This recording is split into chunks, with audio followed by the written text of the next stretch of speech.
I was standing in my late wife's closet, still not ready to give away her things, when my daughter-in-law Melissa walked in holding a small velvet box that used to sit in my dresser drawer. "I sold it," she said, smiling like she'd done me a favor. "The ring, don't worry, I got a decent price for it." We really needed the cash. I looked at the empty spot where 38 years of marriage used to live, and I smiled back at her. Then I walked into my study, picked up my phone, and made one call. "My name is Walter Higgins. I'm 66 years old, and for 31 years I worked as a certified forensic accountant. The last 19 of those specializing in asset tracing for insurance fraud cases at a firm called Renwick and Doss in Columbus, Ohio. I built my career finding money that other people thought they'd hidden well enough. I found offshore accounts. I found shell companies. I found men who thought moving numbers around a spreadsheet made them invisible. I was good at my job, good enough that 2 years ago I retired with a pension that let my wife a leaner, and I finally take that trip to Portugal we'd been putting off for a decade. We never got to take it. Alina was diagnosed with pancreatic cancer 4 months after I retired, and 11 months after that, I buried her. She left behind a modest but comfortable estate, a house on Larchmont Drive that her own mother had left to her, and one ring. A 1.8-carat emerald-cut diamond set in platinum that had belonged to Alina's grandmother, then her mother, then Alina herself. It was appraised at $14,200 the last time we had it insured, back in 2019. It wasn't just a piece of jewelry. It was the only thing in the house that had passed through 4 generations of women in her family, and Alina had told me more than once that she wanted it to go to our granddaughter someday. I should tell you why I was vulnerable, because that matters here. Alina's death hit me harder than I expected it to, even having watched it coming for months. I stopped keeping up with things the way I used to. I let my son Brian and his wife Melissa come around more, help with groceries, help with paperwork, and eventually help themselves to a spare key, just in case. I trusted them because Brian is my son, because grief makes you soft in places you used to be hard, and because I genuinely didn't think anyone in my family was capable of what Melissa did. The first thing I noticed was small. It was a Tuesday in early March, and I went looking for Alina's jewelry box, the wooden one with the inlaid mother-of-pearl lid that used to sit on her vanity. I wanted to look at the ring. I hadn't opened that box since the funeral, and something about that particular gray afternoon made me want to hold it. The box wasn't in its usual spot on the dresser. I found it eventually, shoved into the back of the linen closet, which struck me as odd but not alarming. I opened it. The ring was gone. For about 10 minutes, I told myself I'd misplaced it, or that I'd moved it myself during one of those foggy weeks after the funeral I barely remember. But Walter Higgins doesn't misplace things without checking every possibility first, and something in my gut, the same something that used to tell me a set of books didn't add up before I could even say why, told me to look further. I checked my email. I checked the mailbox for the past few weeks of statements I'd been letting pile up. And there it was, a small manila envelope from a place called Buckeye Estate Buyers, a pawn and jewelry resale shop on the east side of Columbus. Inside was a receipt. Sale date, February 24th. Item description: platinum ring emerald cut diamond approx. 1/8 CT. Sale price, $6,500. Seller listed, Melissa R. Higgins. I sat at my kitchen table for a long time with that receipt in my hand. $6,500 for a ring worth more than twice that. Sold by a woman who had walked past me at Alina's funeral in tears. Who had hugged me and told me Alina was the mother she never had. I am not, by nature, a man who reacts quickly. 31 years in forensic accounting teaches you that the person who panics first is usually the person who loses. So I didn't confront Melissa. Not yet. I made a decision that night. I was going to build a file, a real one, the kind I used to build for a living. I started pulling bank statements, first mine then, using the joint household account Brian and Melissa still had access to for helping with Dad's bills, theirs. What I found over the following 2 weeks turned my stomach in a way 31 years of white-collar fraud cases never had, because this wasn't a stranger's crime. It was my own family's. Melissa hadn't just sold the ring. Between November and February, 4 months after Alina died, she had used a durable power of attorney document. One Alina and I had signed years earlier naming Brian as a backup in case something happened to both of us, to open a secondary checking account at Fifth Third Bank in my name. An account I never knew existed until I found the paper trail. Into that account, she had redirected $22,400 of my pension disbursement across 3 months, plus $3,100 from an insurance reimbursement that was supposed to cover Alina's final medical bills. She'd also submitted a claim to Alina's life insurance policy through a company called Heartland Mutual for a supplemental rider I didn't know existed, a policy worth $9,800. Listing herself as a joint beneficiary using a signature that was unmistakably not Alina's, not even a good forgery, just her own handwriting slanted differently. All told, I was looking at roughly $41,800 in theft and fraud, not counting the ring. And the paperwork trail all led back to the same person, Melissa. I needed someone who could tell me I wasn't imagining the scope of this, someone who understood both the legal weight of what I'd found and how fragile these situations get inside a family. I called an old friend, Raymond Osai, a retired detective from the Columbus PD Financial Crimes Unit, who I'd worked alongside on 3 separate fraud cases back in the 2000s. Raymond came over on a Thursday night, sat at my kitchen table, and went through every document I'd gathered with the same careful, unhurried patience I remembered from him 15 years earlier. When he finished, he sat back and looked at me for a long moment. "Walter, this isn't a family misunderstanding," he said. "This is elder financial exploitation and forged instrument fraud, and depending on how the DA wants to charge it, we might be looking at felony territory on both counts." Then he gave me the rule that would define the next 6 weeks of my life. "Don't confront her, not yet. The second she knows you're onto this, she destroys what she can and Brian either helps her or gets dragged down protecting her. You act normal. You let me quietly pull the bank's fraud department in, get certified copies of everything. And we build this properly before anyone says a word." Acting normal was the hardest thing I've done since the week Alina passed.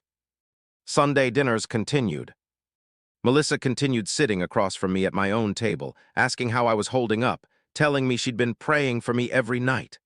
Once, in early April, she casually asked whether I'd thought about simplifying things, maybe selling the Larchmont house, since it was a lot for one person to keep up. I smiled and told her I was thinking about it. Inside, I was cataloging every word. It was during this waiting period that Raymond's contact at Fifth Third Bank's fraud department sent over the account opening documents, and buried in the file was something I hadn't expected. A text message thread that Melissa had, astonishingly, included as a customer service attachment months earlier, when she'd needed to verify her identity over a dispute with the bank, apparently not realizing it would end up in a permanent file. In it, she'd written to her sister Danielle, "Brian's dad has no idea how much is actually in his accounts. He doesn't check anything since Alina died. We could probably move another 15–20K before anyone notices, and just say it was medical costs if he asks." Danielle had responded, "Just be careful. If his old job was literally catching people doing this exact thing, that's kind of insane lol." Melissa's reply, "He's old and grieving. He's not auditing his own dead wife's estate right now." Trust me, I read that exchange 4 times. Then I closed my laptop and sat in the dark for a while. By late April, Raymond and I had everything we needed. The bank documents, the pawn shop receipt with Melissa's signature and driver's license copy on file, the forged insurance claim, and the text thread. Raymond had already looped in an assistant district attorney he trusted, a woman named Priya Chandrasekaran, who confirmed the case was strong enough to file charges the moment I gave the word. I decided the word would come at Alina's birthday dinner, May 17th. I invited Brian and Melissa over, told them I wanted to do something small in her memory, maybe look through old photo albums together.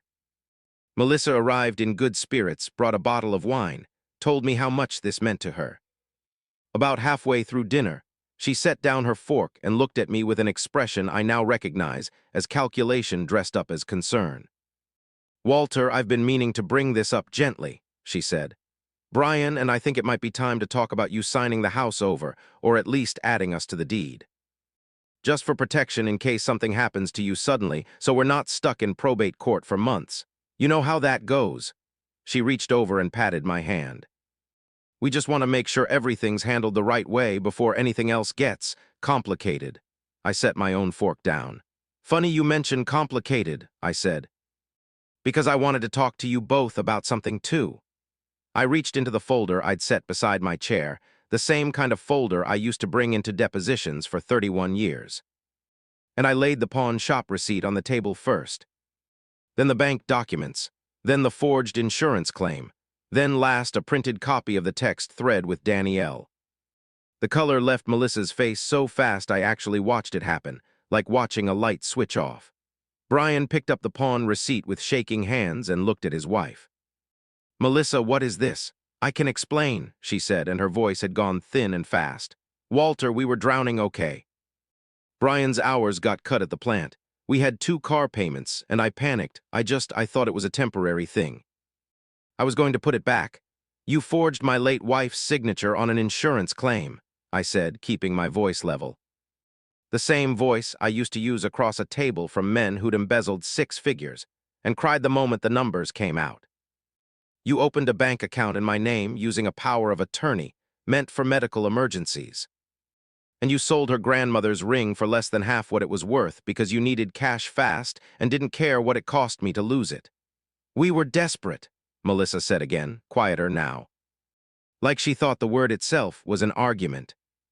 You don't understand what it's like. We have kids, we have bills. You have a pension and a paid-off house, and you don't even need. I don't need to understand your bills to know you don't forge a dead woman's signature to pay them, I said. Brian didn't say a word. He just stared at the table, at the papers, at his wife.